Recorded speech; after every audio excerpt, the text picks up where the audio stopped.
Thank you so much for clapping. I haven't done anything yet, but thanks for the applause. So I did become a man, and 6 years later, I asked her to marry me.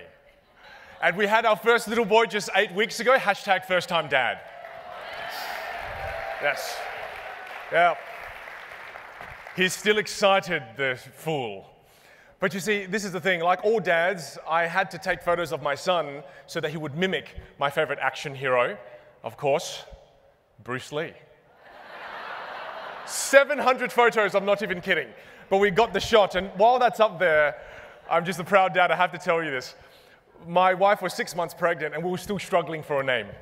And we're thinking, what are we going to call our son? It's a huge deal. And finally, on month 8, we came up with a name that we loved. Axel. We thought this was it. It's a beautiful name. And we had to get my father-in-law's permission. So I remember flying to Malaysia and asking my father-in-law, going, hey, Dad, what do you think of this name? Axel. It's a great name, right? And he goes, okay, that's not bad, man. Okay. Okay, you'll say again? And I go, all right, Dad, it's Axel. And he says, okay, the axe-hole, very good, the axe. No! No to the asshole, man, no bum hole.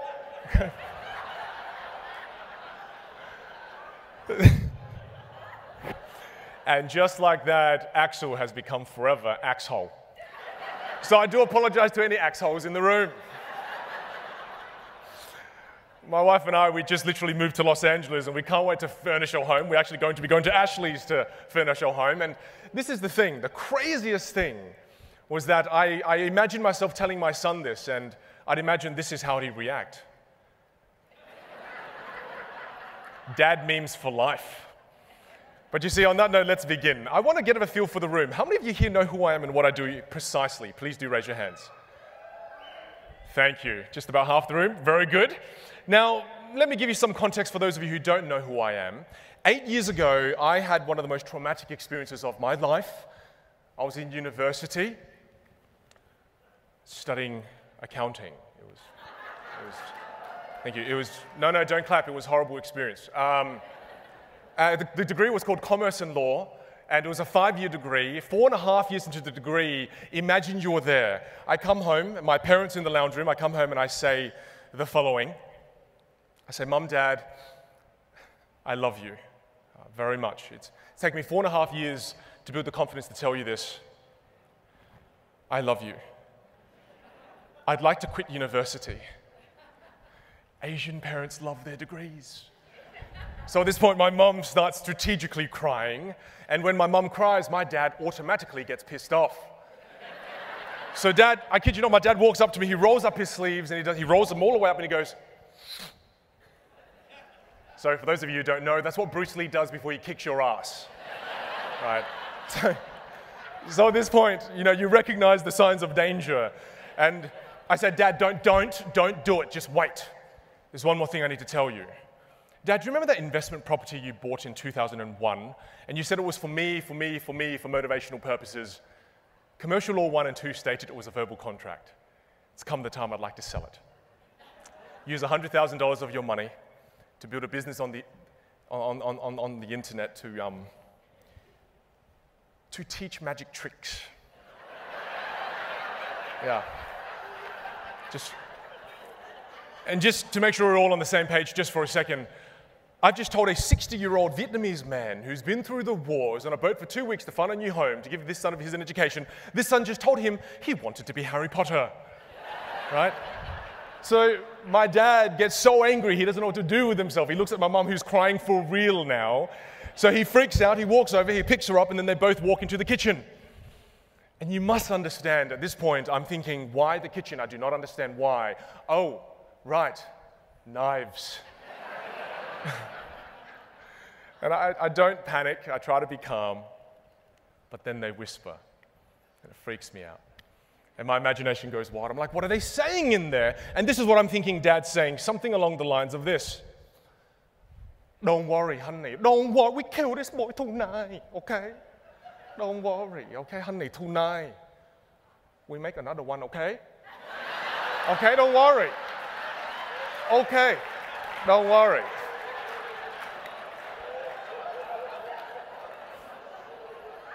It's It's not even a joke, but thanks for laughing. My brother was then born as a result. My brother and I are complete night and day, complete opposites. Didn't do very well in high school, F-City. My brother, straight A's. In Australia, they call them A20s, perfect A's.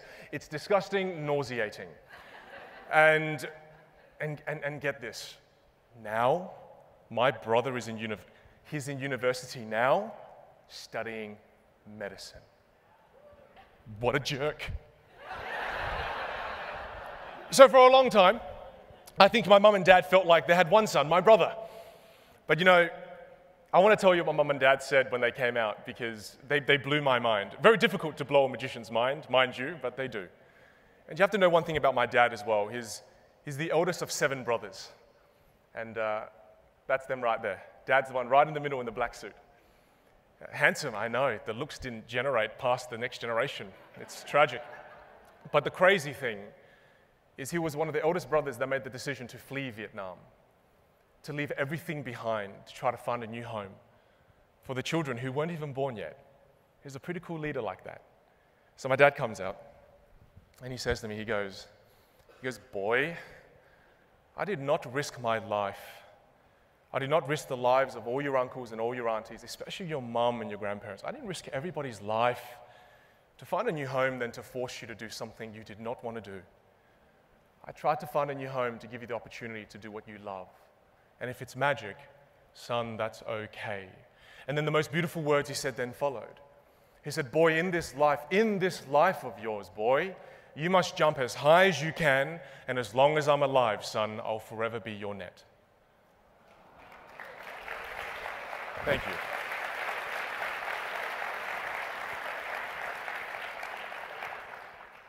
So I test the theory. I'm going to hell for sure. Every single time I fail, my dad reminds me the ancient old wisdom that failure is not a destination, it's just a detour. Every single time my lawyer buddies now who finished and are lawyers and accountants would outcast me, my mum reminds me that, son, this adversity you're going through is the training required to become great. And every single time, I needed an extra $2,500. He was there. Charged me a ridiculous interest rate, should have just went to the bank. My friends, I begin with this story because I'm so fundamentally aware I would not be who I am. I would have never achieved any of the things I've achieved in my life if it wasn't for the sacrifices my mum and dad have made and those before them. And thank you. Thank you. And I believe the same is true for you. You would not be where you are if it wasn't for the sacrifices your mum and dad have made and those before them. So can we clap it up for our families?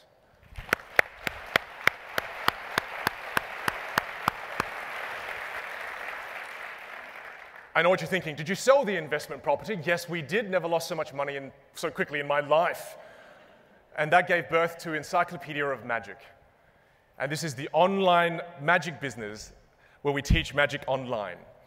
And the crazy thing is, just recently, we've actually merged with another large online magic business called 52 Cards. And collectively now, we have just over 800,000 students from all over the world.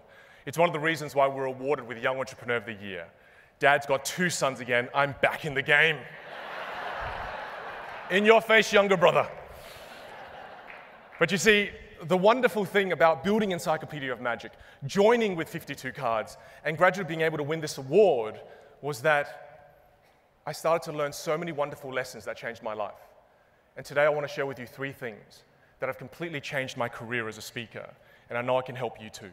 The only difference is that I do use magic as my metaphor. So I will be bringing some of you on stage. Please, if we could just get one thing clear. If you look away, I can still see you. And on that note, I need 5 people. I've been watching you as much as you're watching me. When I point to you, please do join me on stage. Please don't resist, makes it rather awkward for you. So first lady in the lovely white jacket, number 1, if you could join me, please, on stage, please. Come on stage, 1, and I'll like number 2, that's you there. Number 3, the gentleman in that striped shirt there. The lady with the behind in the red with the sunnies on top, that's 4. And 5, where are you? The lady just in the white and flowery shirt there with the glasses looking down. Yes, it's you. Please give these 5 people a big round of applause. Thank you. Good. Fantastic, thank you. Thank you very much for joining us on stage. Nice to meet you. I forgot to get you to stand right here. The game we're going to play is called Truth or Lie. And it's very important you hear the instructions, my friends. I'll show you the cards, and in a moment, what I'm going to get you to do is, all the cards are different, and it's a very simple game. I'm just going to wrap the rubber bands around the cards. I want you to hold the cards in a moment very close to your chest.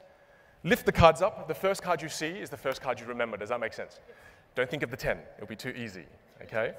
Don't think of it. Too easy. Go for it, and please don't look at each other's cards. Lift up one card, have a quick look at it. Once you've got it, pass it to the next person. Say to yourself over and over and over and over again, please don't forget this. If it's a picture card, remember it. If it's a number card, remember it. Please don't forget it, because if you did, the trick would be crap. So thank you. Rather important, and if once you've done this, pass it here. Good. You see, the situation now is each person on stage has a card in their mind. None of us in the room, including me, know what it is. Our job is to find out. So we're going to ask a series of questions to find out. However, it's called Truth or Lie because you could decide to tell the truth or a lie. It's up to you. Sometimes lie, make it more fun. Okay, so I'll try this. Hands behind the back, slightly dishonest, I would say. He's probably going to lie. Very dishonest.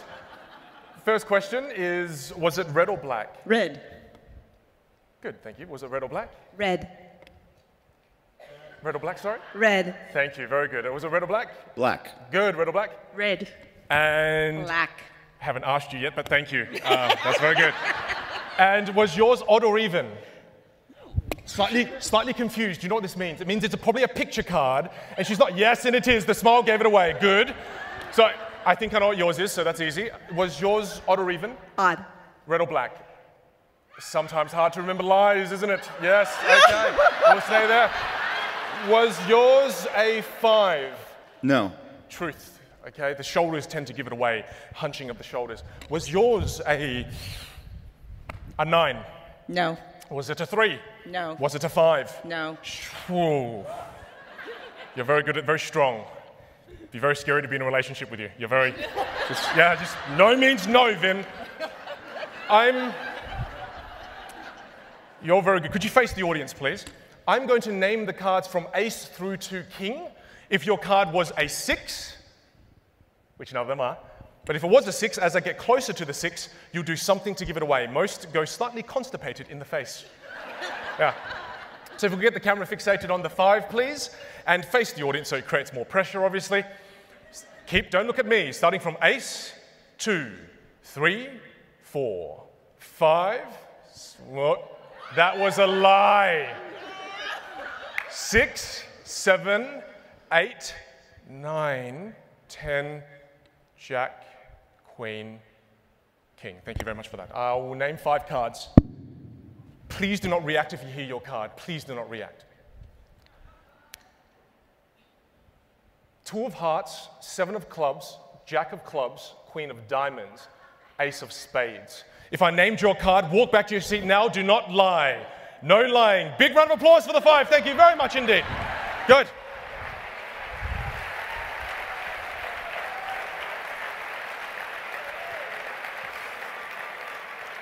My question to you immediately after this trick is, who here in this room believes they can come on stage and perform this trick right now? Please raise your hands. Please raise your hands. Less than 1% of the room, if that. Why is the next question. There's a knowledge gap. I know how it's done, and you don't. So why not close this knowledge gap in the spirit of being here at NSA? And I will close this knowledge gap and teach you how this is done, not to reveal magic, but rather to help reveal your full potential. And if we could just get the camera to zoom in, please, on me. I'd like to show you these cards. I think you'll find them quite peculiar. Every single 5 cards are the same. 2 of hearts, 7 of clubs, Jack of clubs, Queen of diamonds, Ace of spades. How do you like me now? Now, here's the thing. Immediately now, 1 minute after I showed you the first time, what if I asked you now, who here believes if they took a risk, they could perform this trick? Raise your hands. Look around, look around. What changed? Knowledge. But can you see how knowledge directly impacts our beliefs? A minute and 27 seconds ago, you believed, no one believed it could be done. No one believed they could do it. A minute and 27 seconds afterwards, you all of a sudden believe it could be done. Knowledge changes our beliefs. But why is this belief thing so important? Because our beliefs dictate our actions in life. My friends, last year, I was here at NSA as a participant, as someone sitting right in the back corner, had blonde hair. I looked like a Yakuza from Japan. No wonder everyone avoided me. But the crazy thing is, I sat there in the back watching the speakers here on stage in awe, thinking to myself, I can't do that. That is impossible. I'm just a bogan from Australia. That cannot be done. But then I went out to the breakout sessions. I sat in on the general sessions, and my beliefs transformed. I went from thinking it was impossible to within 3 days believing it could be done. I was sent back into my world, taking action that has led me to where I am today. Thank you.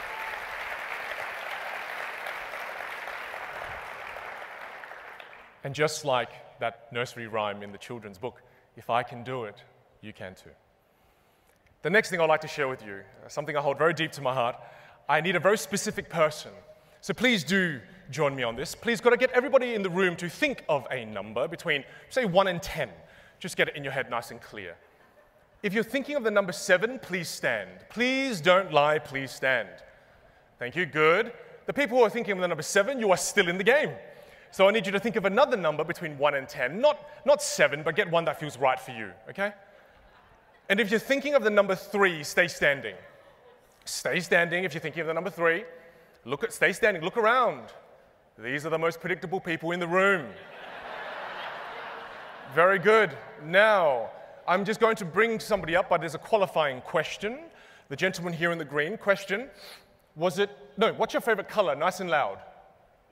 Blue. Blue. No. Okay. What's your favorite color? Nice and loud. Oh, lovely. I might try this with you, actually. Can we give her a big round of applause as she joins me? My friends, have a seat, have a seat, have a seat. Thank you. Hi, what's your name? Kim, nice to meet you. Kim, thank you for volunteering. Thank you. Please be careful. And Kim, if you could just stand there and face me. Face me. Kim, I'm going to give you the wonderful opportunity to win 50 cents Australian. Thank you. Worth less than it is here. Yes. Thank you, no worries. Well, hold that coin behind your back like this, Kim, if you don't mind. Kim, it's about, if I could just bring my slides up again real quickly. I just need to show Kim. It's quite important she sees this. And Kim, this is about influence, so don't let me influence you. And actually, you can see my slide there, can't you? So it's about influence, don't let me influence you. Kim, in a moment, you're going to play with me. Which hand is the coin in? Okay, don't let me influence you. I'll just say one thing. Kim, in a moment, I want you to put the coin in whatever hand you want, but make sure you put it in the hand that feels right for you. Okay, Kim? And then the hand you've got left, you can just leave it empty if you like.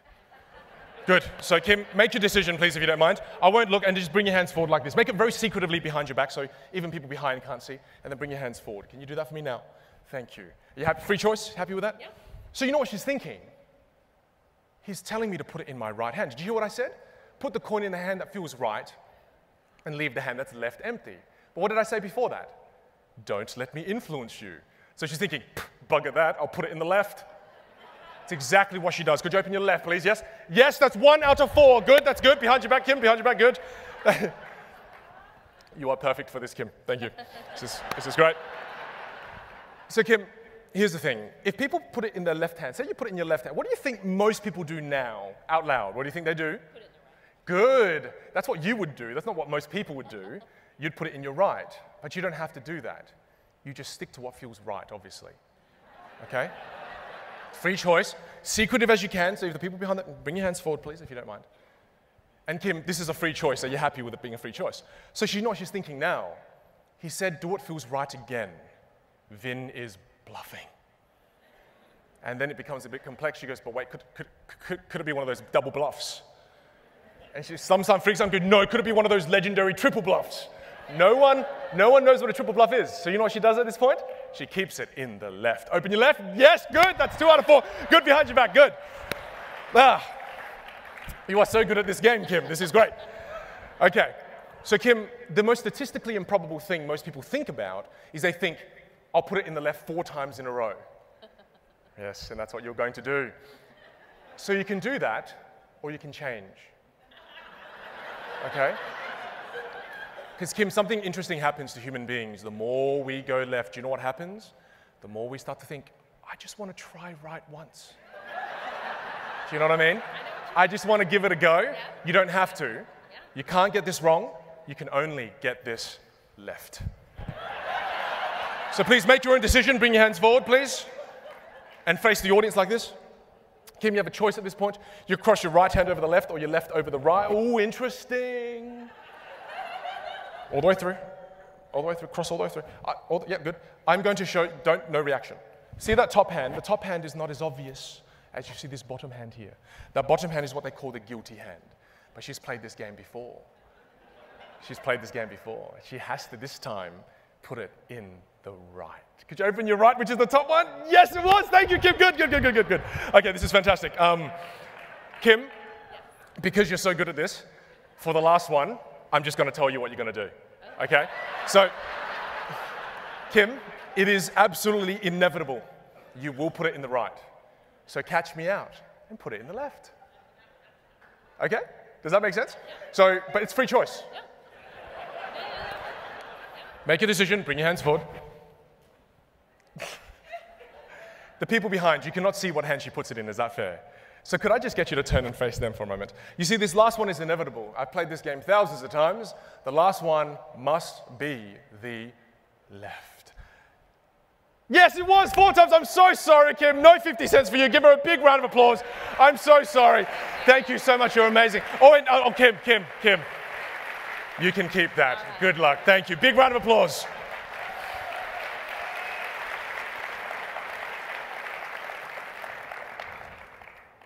You have to ask the question, why did he do all of that? Why this nonsense? I did this to prove to you that influence is one of the most powerful forces in life. And you know, it was famously said by Jim Rohn when he said, you are the direct reflection of the top 5 people you spend time with. And wow, that quote changed my life. Because as I sat there as a young man, I thought to myself, so what that means is that it means I can control who I become in the future by deciding who I spend time with today. And that was a big moment for me. And I remember telling all my magician mentors my dreams about becoming a speaker. And my magician mentors would tell me, Vin, well then before you start to speak, do the world a favor. As like a magician, you learned how to use your instruments. Now you want to become a speaker, learn how to use your instrument, your voice. See a singing teacher. Learn how to use this instrument, your body. So I did years of singing training. I did years of theater training. I spent thousands of hours doing these things, and I did not become successful. I could not understand. So I remember my mentor at the time, David, I said, David, I don't understand why I'm not successful at this. I don't get it. You said that if I did these things, I'd win, and I'm not. He said, Vin, it's so obvious. It's so obvious, Vin. You spend all of your time with 4 magicians in a bunker underground who are socially retarded. I was like, it's very offensive, David, but it makes sense. He said, if you want to be a speaker, bring a speaker into your top 5. And that changed it all for me. So the stalking began. And I found this speaker is one of the best speakers in Australia, Matthew Mihilovich. Tried to get his attention via email, everything, calls, nothing, blocked my number. You all know the deal, I'm sure. You know what I'm talking about. And then what's crazy was that I believed in this lesson so much that I was the direct reflection of the top 5 people I spent time with. About 1.5 years in, I went all out and I bought 1,000 of his books. My wife was pissed. Yes. I sent him this photo and I said, Matthew, please, I believe in what you believe. Give me 15 minutes of your time. A week later, he calls.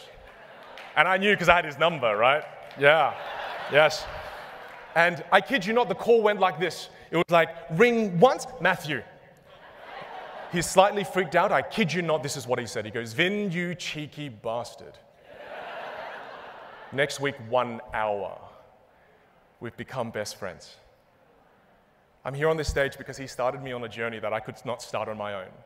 He not only influenced the way I spoke, he influenced my values and beliefs.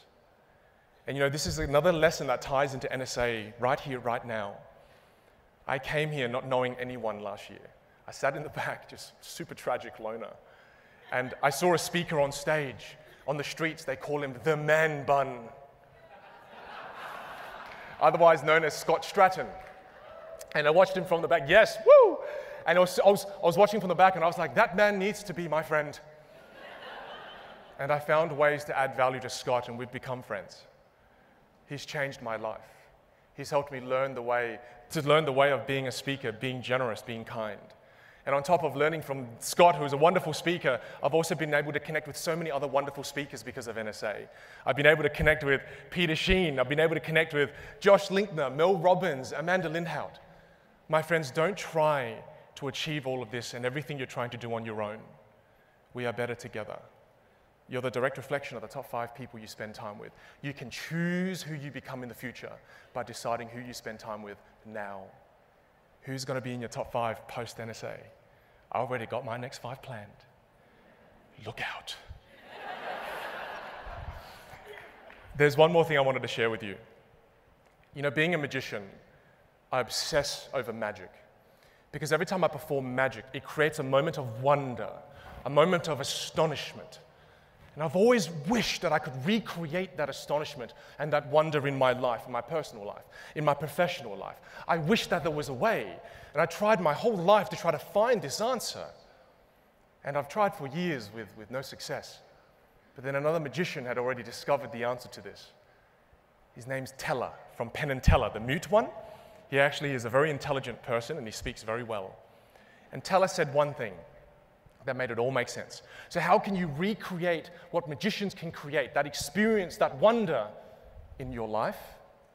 This one sentence ought to do it. Magic is just someone spending more time on something than anybody else would reasonably expect. Again, magic is just someone spending more time on something than anybody else would reasonably expect. Mastery is the key.